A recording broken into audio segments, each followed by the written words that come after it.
Hello नमस्कार साथियों, आप सभी का स्वागत है बिहार पुलिस के प्रैक्टिस सेट नंबर 2 में। तो जितने भी न्यू स्टूडेंट हैं उनको मैं बतला दूं कि बिहार पुलिस का नया हम लोग सेशन स्टार्ट किए हैं, जिसके तहत जो है ऑलरेडी एक प्रैक्टिस सेट हो चुका है। अगर आप लोग प्रैक्टिस सेट नंबर फर्स्ट नहीं देखे हैं तो इसी चैनल के प्ले लिस्ट के माध्यम से जरूर देख लीजिएगा। तो चलिए, आज के प्रैक्टिस सेट नंबर 2 है, तो प्रैक्टिस सेट नंबर 2 को हम लोग लगाते हैं। तो क्वेश्चन आप लोगों के सामने क्वेश्चन नंबर 10 तक हम लोगों ने कल के प्रैक्टिस सेट में देख लिए थे। तो आज को क्वेश्चन जो है क्वेश्चन नंबर 11 है, और जो बाकी क्वेश्चन बचा था कल के प्रैक्टिस सेट का, वो क्वेश्चन आज के प्रैक्टिस सेट के माध्यम से निपटारा करेंगे। तो चलिए, क्वेश्चन देखिए कर है, निम्नलिखित में से किस वर्ष में पहली बार संविधान सभा की मांग की गई थी। तो संविधान सभा की मांग सबसे पहले कब की गई थी, तो आप लोग को बतलाना है 1934 में सबसे पहले मांग की गई थी। किसका? तो संविधान सभा का। वहीं पर हम लोग देख लेते हैं। तो औपचारिक रूप से संविधान सभा की मांग जो है ये एम.एन. राय द्वारा किया गया था, और जो है अब अनौपचारिक रूप से जो है 1895 ईस्वी में जो है बाल गंगाधर तिलक द्वारा जो है संविधान सभा का मांग किया गया था। तो ये दोनों बात को आप लोग को याद रखना है। चलिए आइए हम लोग देखते हैं अगला क्वेश्चन। क्वेश्चन नंबर 12 पढ़िए अगर है, भारत की संविधान सभा की गठित करने का आधार क्या है। तो आप सभी लोग जानते हैं कैबिनेट मिशन प्लान के तहत जो है संविधान सभा का गठन हुआ था। तो इस क्वेश्चन का right answer option number B हो जाएगा। उसको देखिए अगस्त प्रस्ताव। तो अगस्त प्रस्ताव जो है भारत कब आया था, तो 8 अगस्त 1940 को भारत आया है। उसके बाद देखिएगा क्रिप्स मिशन। तो क्रिप्स मिशन जो है 22 मार्च 1942 को भारत आता है। तो ये दोनों पॉइंट को आप लोग को याद रखना है। और कैबिनेट मिशन प्लान जो है ये 1946 में आता है, लेकिन आप लोग डेट सहित याद रखिएगा 24 मार्च 1946 को जो है कैबिनेट मिशन जो है प्लान जो है 1946 में जो है 24 मार्च को आता है। तो ये सारे पॉइंट को आप लोग को याद रखना है। चलिए हम लोग आगे के क्वेश्चन को देखते हैं। अगला क्वेश्चन है, संविधान सभा के संवैधानिक सलाहकार कौन थे। तो संविधान सभा के सलाहकार जो है संवैधानिक सलाहकार आप लोग को बतलाना है बी.एन. राव थे।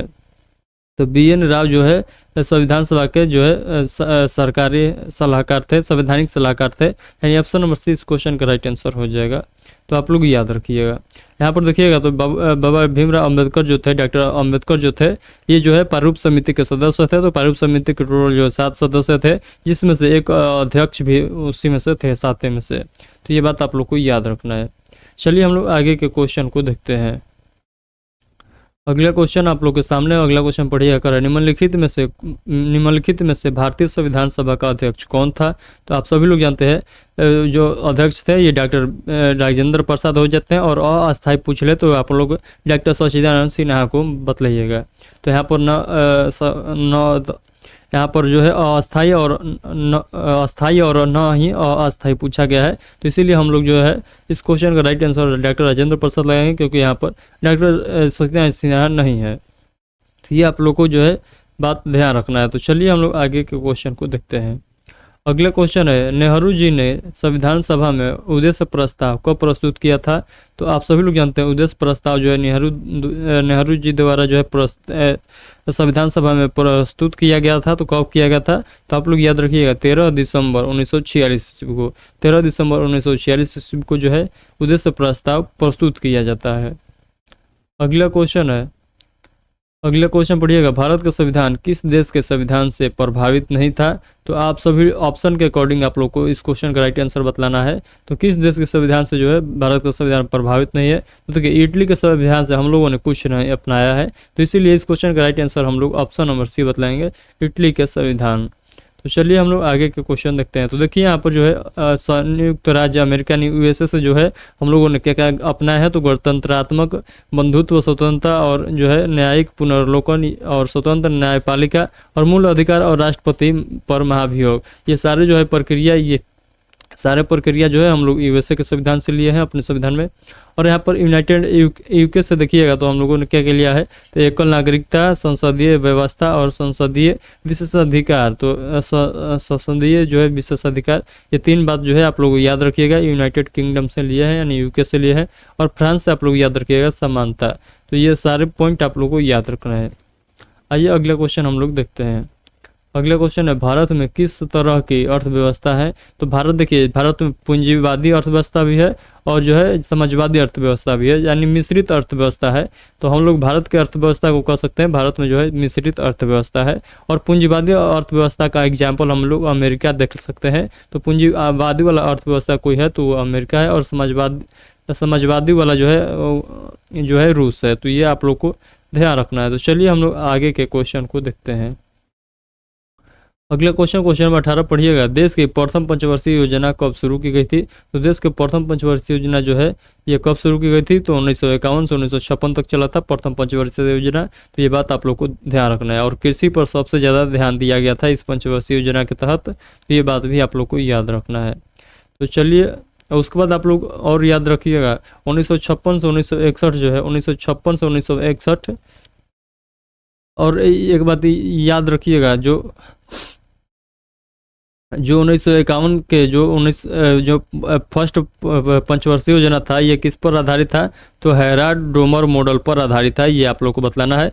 और जो है जो दूसरी पंचवर्षीय योजना है जिसका टाइम है 1956 से 1961, ये जो है पीवी महालनोबिस पर आधारित था। तो ये सारे पॉइंट को आप लोग को नोट डाउन कर लेना है।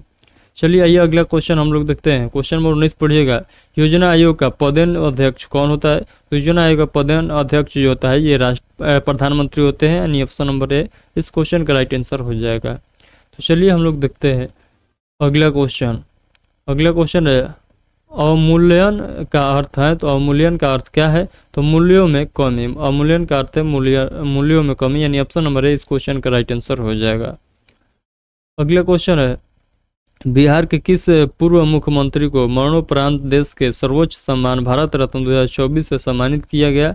तो आप सभी लोग जानते हैं कर्पूरी ठाकुर को जो है ये भारत रत्न मरणोपरांत इनको मिला है, यानी ऑप्शन नंबर डी इस क्वेश्चन का राइट आंसर हो जाएगा।